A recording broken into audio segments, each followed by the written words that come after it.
mas mahalaga, politika o buhay ng libu-libong Pilipino? Habang abala ang ilan sa pangunguna para sa 2025 elections at ang iba naman ay nagpapakabisi sa impeachment ni Vice President Sara Duterte, ang ilan naman ay gumagawa ng depensa laban sa kanilang mga sarili, mga problema sa politika, bangayan, away na nadadala pati ang taong bayan. Ngunit may mas malaki tayong problema mga kaibigan na kailangan nating tuunan ng pansin, lalong higit ng ating mga lider. Ang ating bayan ay humaharap sa isang kalamidad na hindi natin maaaring baliwalain. Ang kwento ng Mount Kanlaon, isang kwento ng panganib, pagkakaisa at pagkukulang ay dapat magising sa diwa ng bawat Pilipino. Ngunit bago natin tignan ang mga epekto ng pagputok ng Mount Kanlaon, tanungin natin ang ating mga sarili. Gaano kahanda ang ating bansa sa ganitong klaseng sakuna? At ano ang ginagawa ng ating mga lider upang siguraduhin ang kaligtasan ng mga Pilipino? Maghintay ka lang, maraming detalye ang magpapakita kung gaano kalaki ang problema. Habang tila walang katapusang bangayan ang nagaganap sa pagitan ng ilang mga lider, may issue ng impeachment, eleksyon at personal na ambisyon. Ang ating mga kababayan sa Negros Occidental at Negros Oriental ay nahaharap sa tunay na panganib.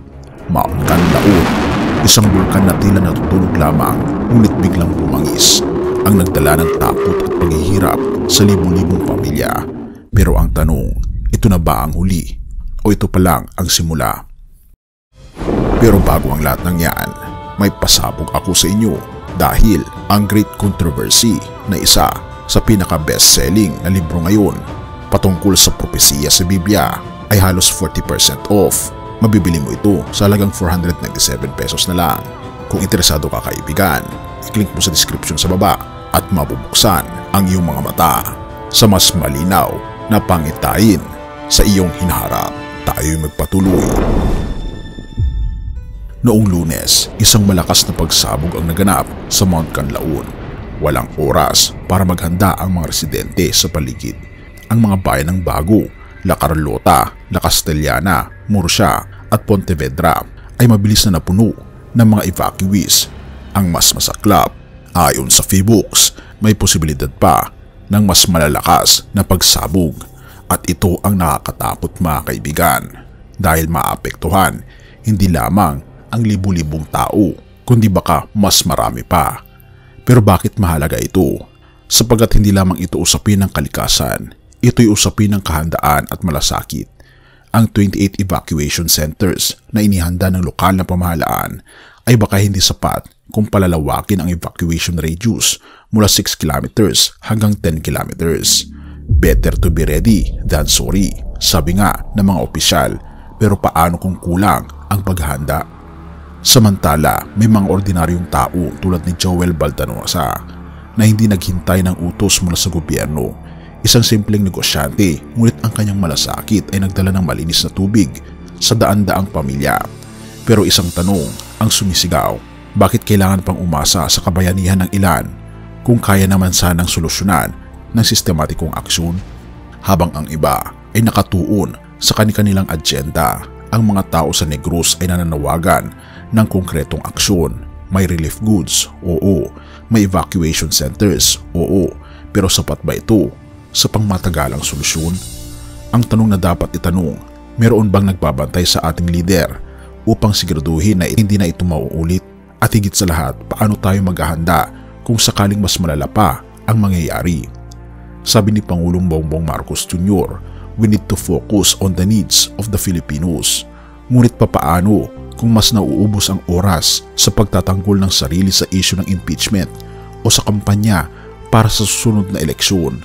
Habang tila nauubos ang enerhiya ng gobyerno sa politika, ang mga biktima ng Mount Kanlaon ay humaharap sa isang buhay at kamatayang sitwasyon.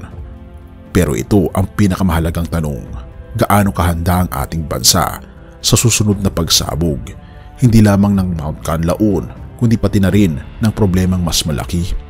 Hindi lang ito usapin ng relief o evacuation centers, usapin ito ng direksyon, aksyon at malasakit. At habang nagtatapos ang kwento na ito, tanungin natin ang ating mga sarili, Ilan pang Joel Baldanosa ang kailangang magpakabayani bago magising ang mga nasa kapangyarihan.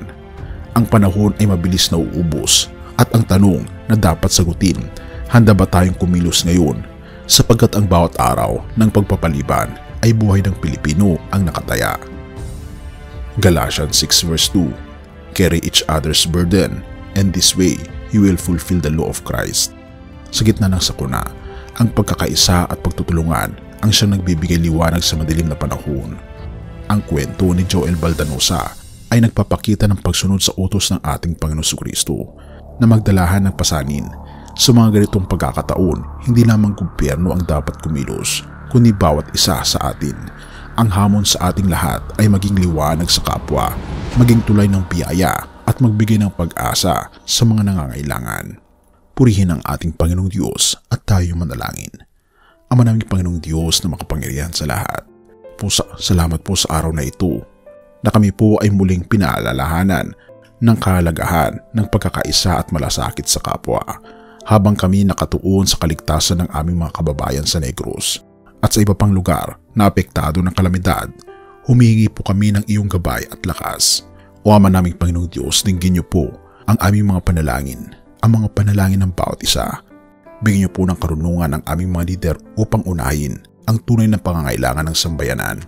Puspusin niyo po ang bawat isa ng pagmamalasakit at malasakit sa kapwa upang walang sino man ang maiwan sa gitna ng sakuna. O aming Panginoong Diyos, dinadalangin namin ang mga nanonood at nakikinig ng content na ito. Gabayan niyo po sila sa kanilang mga sariling hamon at gawain. Pagpalain niyo po sila at ang kanilang pamilya at bigyan ng kaligtasan sa araw-araw. Nawa'y maging bahagi sila ng iyong gawain upang makatulong sa mga nangangailangan. Salamat po Panginoong Diyos sa patuloy na pag-aalaga sa amin at sa pagdinig ng aming mga panalangin, at patnubayan niyo po kami at tulungan niyo kami Panginoon na maging ilaw sa mundong ito, at patawarin po kami sa lahat ng aming pagkukulang at pagkakasala, sapagkat ito may samot hiling sa matamis na pangalan ng aming Panginoon Hesus. Amen.